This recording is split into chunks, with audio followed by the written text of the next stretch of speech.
Good morning students. आज हम भारतीय संघवाद के बारे में जानेंगे। भारत में प्रशासन का स्वरूप कैसा है। तो भारतीय प्रशासन का स्वरूप संघीय है, यानी कि राज्यों के संघ द्वारा बना हुआ है। जैसे भारत में 28 राज्य, 8 केंद्र शासित प्रदेश हैं, उनकी सभी के स्वरूप मिलजुल कर बनाया हुआ संग्रह है। संघ व्यवस्था को अपनाने में हमारे संविधान निर्माताओं पर अमेरिका के संविधान का प्रभाव था। यानी कि अमेरिका नहीं, आयरलैंड भी था, कनाडा था, जर्मनी, जापान, पता नहीं कितने देशों से, 11 देशों के संग्रह से हमने अपने देश के संविधान को संग्रह कर इकट्ठा किया। परंतु स्वतंत्रता से पूर्व यानी 15 अगस्त 1947 से पहले पूर्व भारत में एकात्मक शासन प्रणाली प्रचलित थी। ब्रिटिश कालीन यानी अंग्रेजों का शासन में भारत में तो सभी शक्तियां केंद्रीय सरकार के पास थी। ब्रिटिश शासन में प्रथम बार 1919 में रॉलेट एक्ट एक काला कानून था, से एक एक्ट पारित किया जिसे प्रांतीय सरकार की शक्तियों पर विभाजित कर संघीय व्यवस्था की स्थापना की गई थी। सन 1935 के एक्ट में केंद्र और प्रांतों में शक्तियों विभाजन स्पष्ट रूप से दिखाई देता गया। स्वतंत्रता प्राप्ति के बाद यानी 1547 के बाद में स्थापित संघात्मक व्यवस्था पूर्ण रूप से सन 1935 के एक्ट पर आधारित है।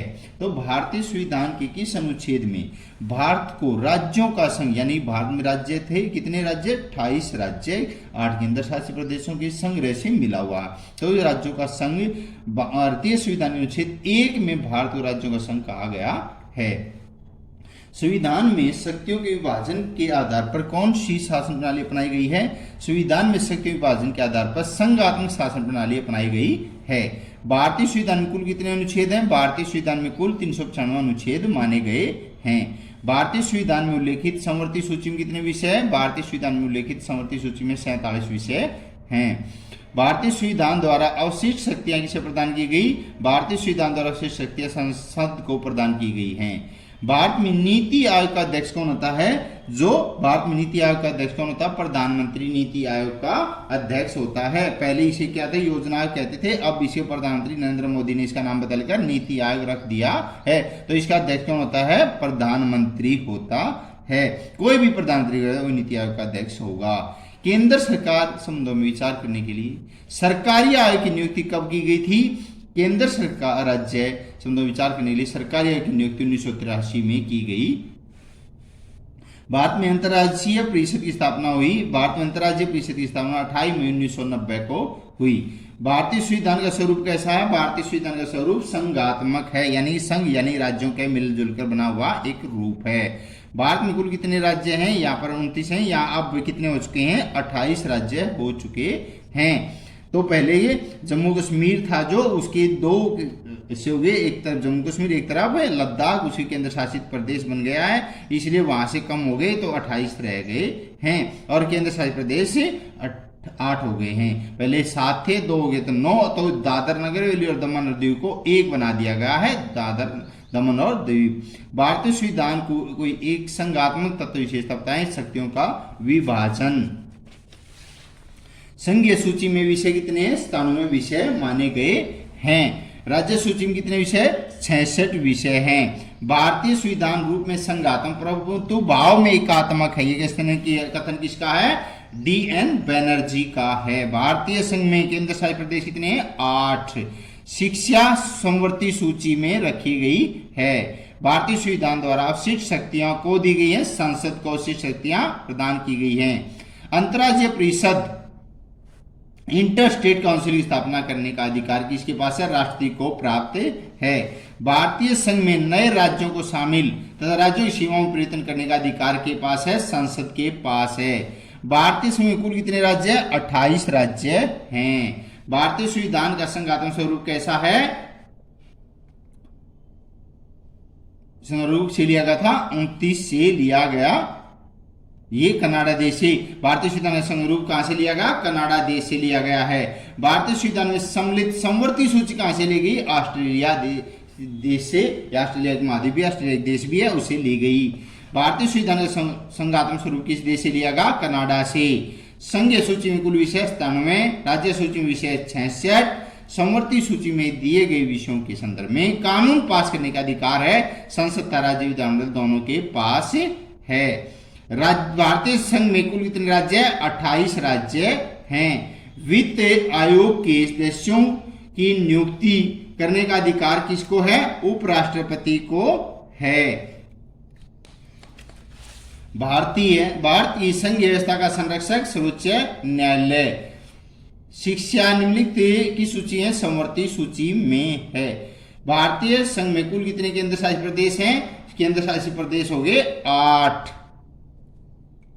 भारतीय संविधान के अंतर्गत उपस्थित एकात्मक तत्व नहीं है, योजना आयोग नहीं है, तो क्या है? नीति आयोग है। वित्त आयोग, सर्वोच्च न्यायालय और संघ लोक सेवा आयोग के अध्यक्ष।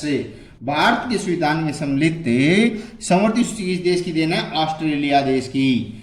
निम्नलिखित में से कौन सा विषय संघ सूची में सम्मिलित नहीं है? संघ सूची में कौन सा नहीं है? इनमें से कृषि संघ सूची में नहीं है। संघ सूची में कौन सा है? रेलें, वैदेशिक मामले और रक्षा, ये संघ सूची में है।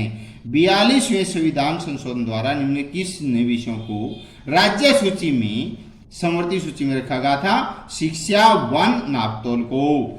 भारतीय संविधान में एकात्मक व्यवस्था का लक्षण है एकीकृत न्याय व्यवस्था, इक्कहरी नागरिकता, शक्तियों का बंटवारा केंद्र के पक्ष में। भारतीय संघ में एकात्मकता के लक्षण है निर्वाचन आयोग, इक्कहरी नागरिकता, अखिल भारतीय सेवाएं। राज्य सूची का विषय है न्याय। शेष शक्तियां के संदर्भ कानून बनाने के अधिकार क्षेत्र के पास हैं, संसद के पास हैं। केंद्र राज्यों से संबंधित सरकारी आयोग ने कब अपनी रिपोर्ट प्रस्तुत की गई थी? 27 अक्टूबर 1987 को रिपोर्ट प्रस्तुत की गई थी। संविधान द्वारा शेष शक्तियां सौंपी गई थी संसद को। संघ व्यवस्था का संरक्षक किसे कहते हैं? सर्वोच्च न्यायालय को। यह किसने कहा? भारतीय संविधान रूप में संघात्मक है तो भावना में एकात्मक है, DN बनर्जी ने। भारत का वर्तमान संविधान ऐसे तो लचीला है, ऐसे तो कठोर भी है, लचीला और कठोर दोनों है। राष्ट्रपति अंतर्राज्यीय परिषद की स्थापना किस धारा के अंतर्गत करता है? धारा 263 के तहत।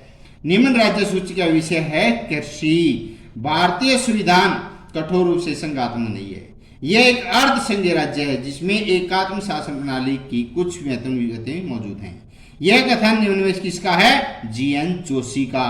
1983 में संघ तथा राज्यों के बीच संबंधों पुनर्विचार के लिए भारत सरकार द्वारा निम्न से किस आयोग की स्थापना की गई थी? सरकारिया कमीशन आयोग की गई थी।